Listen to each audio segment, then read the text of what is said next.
Well, hey everybody, Alan Waters, your Marketing Communications Coordinator with the Montgomery County Chamber of Commerce and your Words of Wisdom podcast. Today we're in a little bit different of a location. So if you've got a podcast coming up and you want it to be at your location, we can. I'm here with... Terri Welch, owner of Paint and Fun Ceramics. Awesome. So I'm looking over to my right for those listening audio only at our camera. That's really the only way you can tell we're somewhere else, but make sure you're watching on YouTube so you can see that. Terri, it's the second time you've been on, so usually I ask people, what does success mean to you? You've already answered that question, so my question is instead, since we last talked, has success changed for you anyway? Has that meaning, expanded, or are we still feeling the same? Success is what we talked about last time. Well, it's still what we talked about last time, but, the more that I do this and the more that I see the joy on people's faces when they come in here and they pick up a piece and they see how beautiful it turns out and they talk about the memories that they're creating with their kids or with their spouse or with their best friend, that's really what says success to me now. I just love to see people creating those special memories. Yeah. And last time we talked a little bit about your goals for the year. How are those coming along? We're actually moving along really well. We're ahead of where we want to be. But that doesn't mean that we want to stop seeing people in here. Right. We want them to keep coming because that's what keeps us in business. So, we are coming into our slower time of the year. So, on those rainy days when there's nothing to do outside and the weather's not so nice, come on in here, create something with us, and just have a good time creating memories. I like that because I had a conversation with someone the other day about goal setting. And it was a group setting, and one person was like, originally I said I wanted to get 3 referrals from this group. I'm at 2 already, so I'm going to change that to 6. Someone else was in the group was like, are you sure you want to change it? We're about to hit that goal. We'd have that goal. And he was like, no, I need to make sure I'm working towards something. I pointed out, for me, when I'm making a goal, I almost want to set one where it's possible, but it's slightly out of what I think is obtainable reach. Because then if I get to the end of the year, and I've said, I said this with a podcast, if my goal this year was 26 and I only hit 24, next year when I'm making my goal, it's not, well, I'm still only going to 26. It's like, great, now I'm 36 and I want to hit 35. Absolutely. I always want to set those goals. You want to shoot for the moon, but aim for the stars. Yeah. You've got to keep your goals just out of reach so you always have something to move toward. Right. And it's not like you're going, I had 26 this year, so next year I want 75. You've got to keep that scale. Yes. It's like a mountain range, sort of. So as this year's been going on, is there anything that you've kind of learned in the past few months about some of the clientele that's coming in? Is this year looking any different than past years for you? Well, I think initially, because of the way the business model was when I first bought the business, it was geared more towards children. And so our whole first year in the business, it was mostly parents bringing their kids in or grandparents bringing their grandkids in. But now I'm seeing more and more adults coming in and having a good time and making those connections and creating memories and doing things that they never thought that they could do. One of the things that I've been working on growing is our clay hand building classes. So this is kind of some of the things that we make. For those that are just listening, I have a tortilla warmer here that was made out of a slab of clay. And I can teach you how to do that. And I make it so very simple that it doesn't matter what your skill level is. You can come in and you can create this. And then you have a functional piece in your home that you can either entertain with or you can just be proud of. When you pull that tortilla warmer out of the microwave and your little tortillas in there are warm for making your fajitas or your tacos or whatever you're going to make. I just think that's really cool. I took my guacamole bowl home and I served guacamole in it. And it was like just putting it on my table. I was so proud of just having that. And I want to bring that to other people. I feel like this is something coming out of post-COVID and what happens at least frequently when we see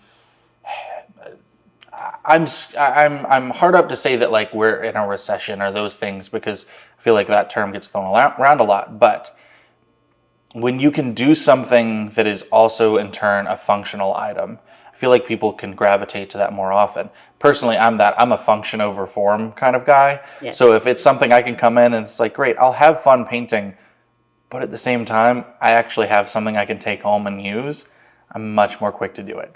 Also, I'm not the best painter, so like I usually stick to those mute colors, so it could be like, oh, I didn't mess that up. But I'm gonna bring my wife here because I'm interested to see what she could paint. With the things that you're creating in clay, what is just some of the variety of things? Is it something that someone can come in and create whatever their eye imagines, or is it generally more, hey, these are the things that we've done, here's what I can help you do, and if you want to do something else, you can? Well, right now we're focusing on our structured workshops. So when you come in, when you sign up for that class, you come in, you know what you're going to be making, whether it's a bread pan, a casserole dish, the tortilla warmer, the margarita glass. So you know in advance. And that way we can help you. We can show you step by step exactly how to do that. Once we get enough people that have come through our workshops and they're comfortable with clay, then I think we're going to open it up as a way to grow the business. We're going to open it up where you can come in, you can just buy a lump of clay, and you can create what you would like out of it. Cool. But I want to give people the tools so that they know how to work with the clay, because we use stoneware clay. Stoneware clay is more durable. It fires to a much higher temperature, which makes it oven safe, dishwasher safe, and microwave safe. Unlike regular earthenware, which you kind of have to treat like fine china. Okay. That was one of my other questions is, how does that process work where once it's been fired, then it can go into kind of any heat that it wants to? My mind doesn't fully wrap around the idea. I don't understand it of just, well, it's getting hot again. Will that make it break down? Why is that not the case? Well, because what happens in like this margarita glass that I have, it just came out of the kiln this morning. It's been soft fired. So it's ready for glaze. So everything, whether it's earthenware clay or stoneware clay, gets fired to the same temperature, about 1950 degrees, somewhere around in there. That's a soft fire. Stoneware clay is a different type of clay, and once it's glazed, it gets fired to almost 2,700 degrees, versus regular earthenware, which gets glaze fired to 1,830 degrees. So there's a big difference there. What that does to the clay body is it vitrifies it, which means it's waterproof. Water can't get through it. So if you have a piece like a gnome that's made out of stoneware clay, it can sit outside year round because the fluctuation in temperature is not going to affect it because it doesn't absorb any water. Whereas if you have a piece of earthenware, it still remains porous even after it's fired. So that's why you don't want to put it in the dishwasher or have it subject to extremes in temperature. Now, even stoneware, you don't want to take it out of the freezer and put it in the oven. Right. You want to have, a room temperature piece and then put it in the oven and let your oven warm up to temperature. So you don't preheat your oven when you use stoneware. And that's whether you make stoneware with us or whether you buy it from some other location, because stoneware is readily available. Science lesson with art. I love that. There we go. So in terms of what y'all have got kind of going on in the next few months, we're in the middle of Q2 here. So what's something that people can start looking forward to in Q3, Q4? Well, the big thing over the summer is our kids' camps.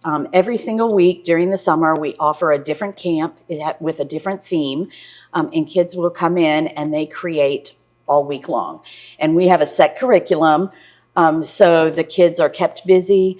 They have an amazing time. They create functional pieces too, which is really fun for the kids because when their pieces are fired, they have a cereal bowl that they can eat their cereal out of every morning, or they might have a mug that they can have their hot chocolate in. So we try to not only do functional art for them, but then they're gonna do fun art too. We incorporate the watercolor, the canvas painting, the clay hand building. If they're old enough, the wheels. So this year, for the first time, we're offering wheel classes for 8-year-olds. Oh, cool. So 8 and up, which is really going to be fun. And it'll be interesting. It's an experiment for us because previously we had only offered that to ages 16 and up. Okay. And as you get into that then, as you're lowering some of those ages, are there certain things that you are limiting in terms of how much is being taught, or is it more about focusing in on specifics? I just think about when you're thinking like a school setting, obviously the way they teach an 8-year-old is not the same way they teach 16-year-olds. So how does that translate over to this, where it's a lot more hands-on? Well, with our Try It classes, we kind of do teach them the same way we're going to try to teach the 8-year-olds. I went to some conferences and some special classes myself so that I could learn a little bit more about how to teach to both children and adults. So that's the fun part of my job. I get to go to other places and learn all this cool stuff. And then, we're just going to see how it goes with these kids. Kids absorb things so much faster than adults do sometimes. And so I'm hoping that it's going to be an easier time and we're going to be able to open that up more than just our camps for kids to come in and be able to try the wheels. Cool. How do you, and again, I'm relating a lot of this back to myself, but I'm someone that when I start getting into something, particularly when it's art, I get frustrated quickly because I want to be great at it. I want to excel. How do you kind of make sure those expectations for anyone coming into those early classes that they are sticking with it? How do you do those pieces? Well, it's different depending on what you're doing. So if you're coming in and you're just painting a piece off of our shelves, we just provide you with a lot of encouragement. If you come in and you don't know what you want to do and you feel like, oh, I'm not good at art, we have art in a jar. So we can give you a jar of paint that literally all you have to do is slap it on and it creates beautiful designs. Oh, cool. This is just 2 different glazes layered on top of each other, 2 coats of each. That's it. I mean, it's just literally slapping it on and it creates a beautiful functional piece. We have all different colors. So if your favorite color is purple, then we can help you create something, even though you think you can't create. That's where I get excited is because over in the corner over there, we have our customer pieces that are ready to pick up. And when they come in that door and they eye that and they see their piece and to see their eyes just light up with excitement because when they painted it, it didn't look that good. But when it comes out of the kiln, that's where all the magic happens. All that chemistry of the heat and the glazes and it reacting with the clay, all that magic happens there. And then they come in and they see that. And it's just like, it just fills me with so much joy to see their joy. See that reaction. Yeah. Well, awesome. We're going to take a quick break. And then when we get back, I want to kind of actually talk a little bit more about those education pieces you said you went through. Parents, it's summertime, which means you need a way to get your kids out of the house. Well, Paint and Fun Ceramics has the perfect opportunity with their kids camps available all summer long, with things like culinary creations, tile table camp, teen pottery art camp, and so much more. They have the perfect opportunity for your kids to get out, learn more about art, and have fun making it. But don't wait to sign up. Things are filling up very fast, with multiple camps having only a few spots left and some even starting to sell out. Make sure you sign up now before they're gone. For more information, visit paintandfunceramics.com. That's paintandfunceramics.com. Now back to the episode. All right, we are back. So you were talking a little bit about that experience where you went and you learned this to teach people. How often do you have those things? Well, if I went to everything that they offered, I would be gone all the time. And sometimes I really want to. Like they just had a mini convention in Kansas, and I really wanted to go to that, but we had a lot of events booked, and which is great. I would rather be here working, but like I went in January to what they call clay camp.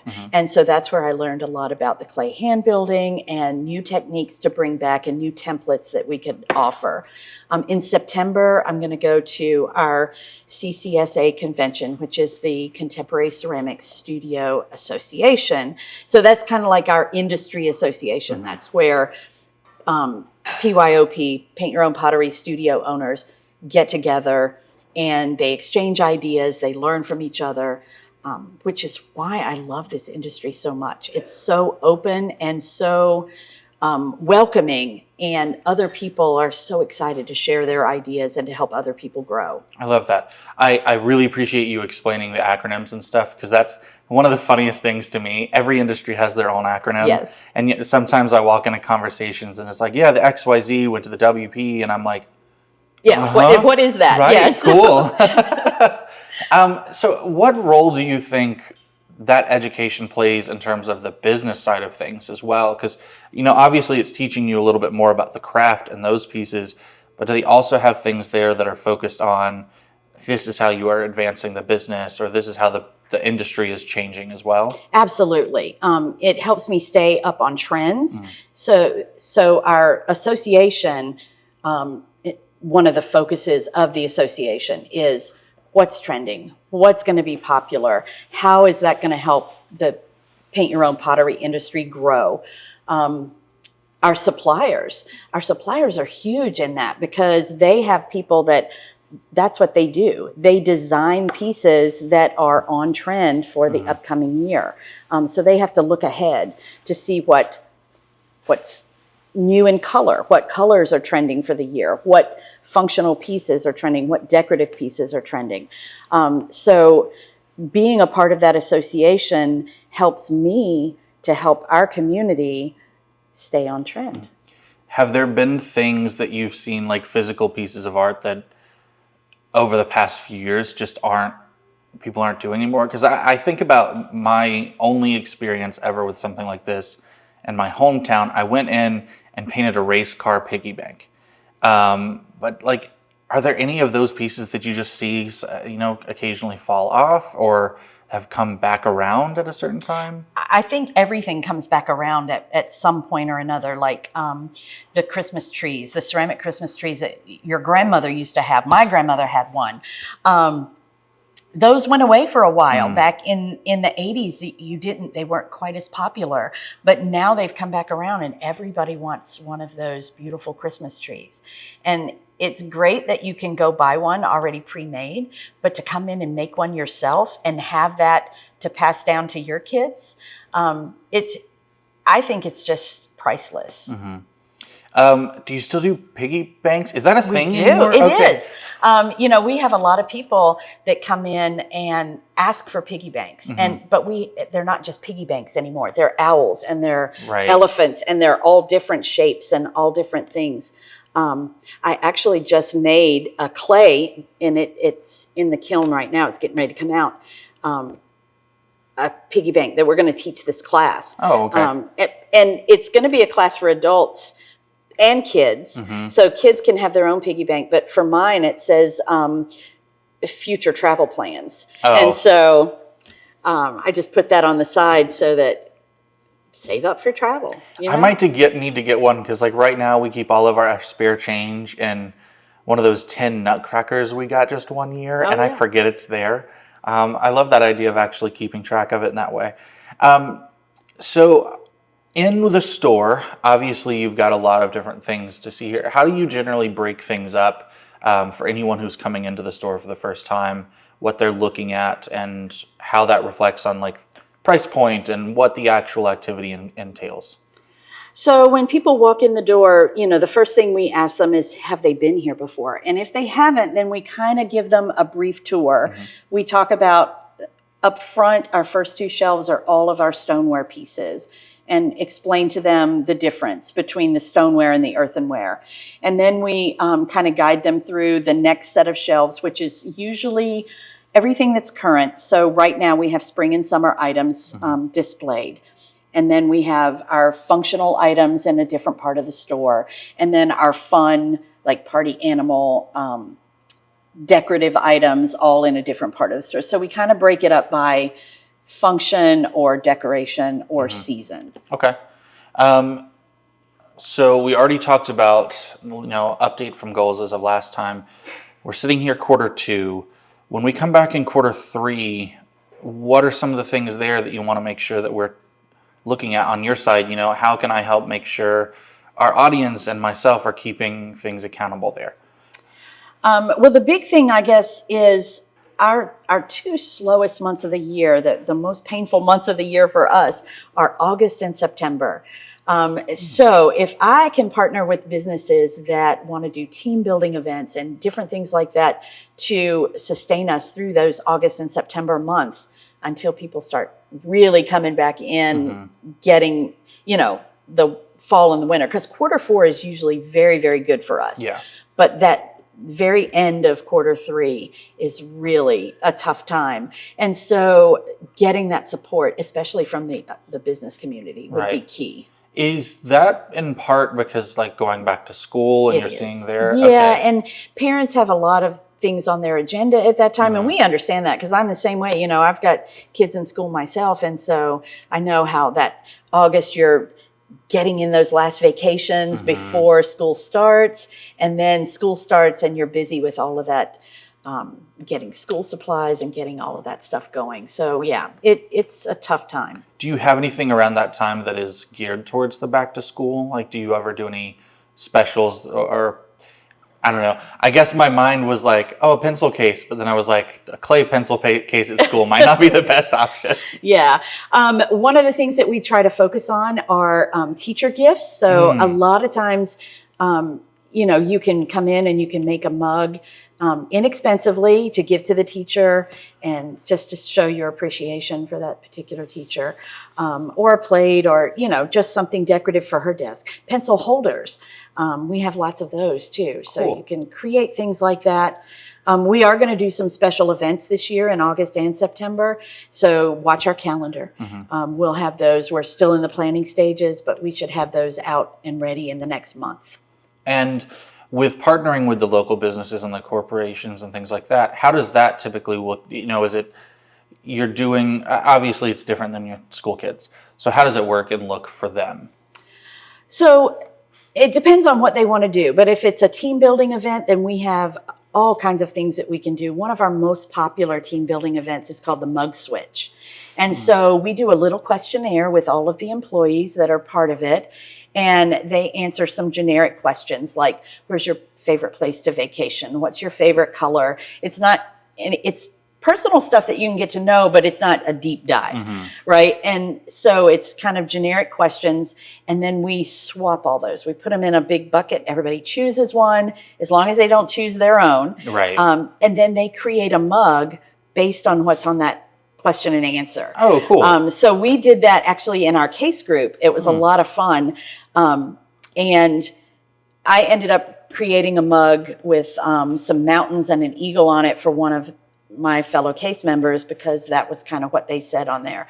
Another member of our case group created something that had some pinks and some trees, and because that's, favorite colors. And so it was a real bonding experience because you got to know the person better on a more personal level. But then now you have a keepsake that person created for you. So it's a way to really bring teams together. Well, we've talked on the podcast about what case is before. So if you haven't listened to that, go back and listen to it, please.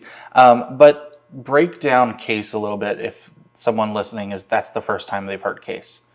So case group is a specialized networking group. That's what I think of it as, where you meet weekly. It's a benefit of chamber membership, which I love. It doesn't cost any extra to attend this group. And you're paired with other businesses that you really take the time to get to know. It's building those relationships. And then you have this centralized group of people that are helping to look out for your business. So like for me, we have a realtor, we have a banker, we have an accountant, just different things in our group. And so I'm always listening when I'm talking to other people. And if somebody says, I'm new in the business world and I'm looking for an accountant, then I can recommend that person that's in my group because I know them. Right. And I know what they can bring to the table. I really love that you emphasize the no, because that's something that recently I've been talking a lot on is we've got to, in these case groups, I tell people, if you don't know one another, if you don't trust one another, if you don't like one another, you're not going to pass business. And so I've been making a big emphasis on the one-to-one meetings because, again, you got to find a way to get to learn those people and get to know them. Yes. How have one-to-ones been impactful for you beyond just like getting to know one another? Well, for me personally, one of the people in my networking group is Zeppeli's Restaurant, and I wanted to partner with other businesses. And so Mariah from Zeppeli's and I have been able to partner, and we do a painting event at their restaurant once a month. So it's mutually beneficial. We bring new customers to them, and they bring new customers to us, and we both end up making money, which is the beauty of a partnership. Right. You want it to work. Both ways. Both ways, yeah.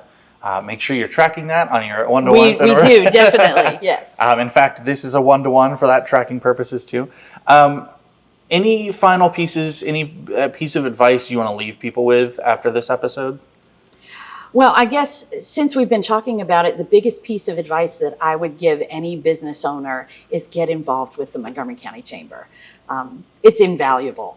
And especially, and if you're already involved with the chamber and you're not in a case group, join a case group. Yeah, I mean, we've got 5 case groups. They meet at all different various times. So there is that flexibility.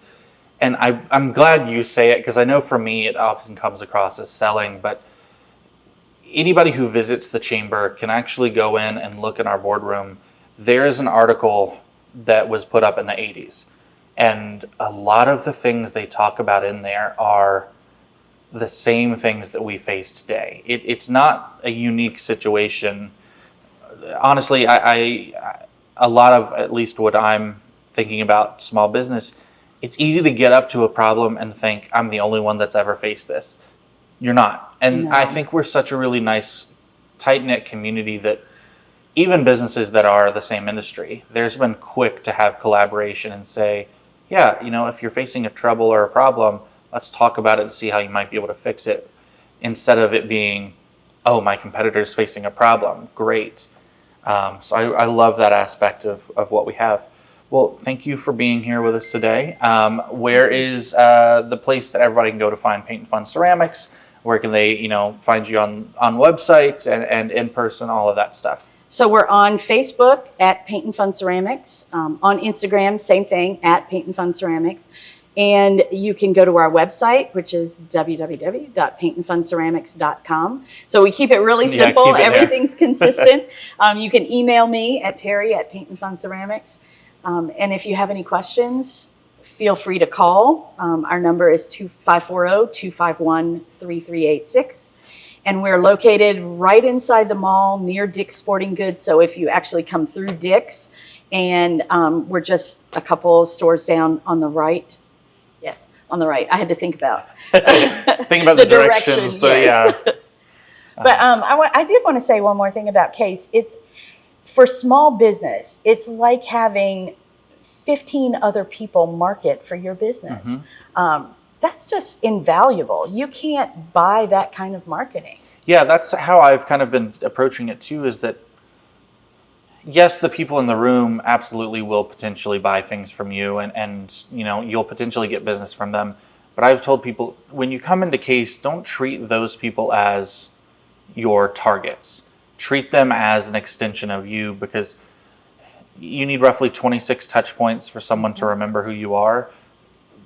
When they go out after they've had those 26 touch points, they're likely to be telling, I don't necessarily think that counts as a full touch point, but if they're doing 26 meetings with people, that's 13 touch points if you can't count there you go. Halves, yeah. So yes, absolutely, please get involved. That is a part of what I'm about to say. So thank you everybody for listening. Thank you, Terri, Thank for you. being here. Make sure you go out, connect, engage, and prosper.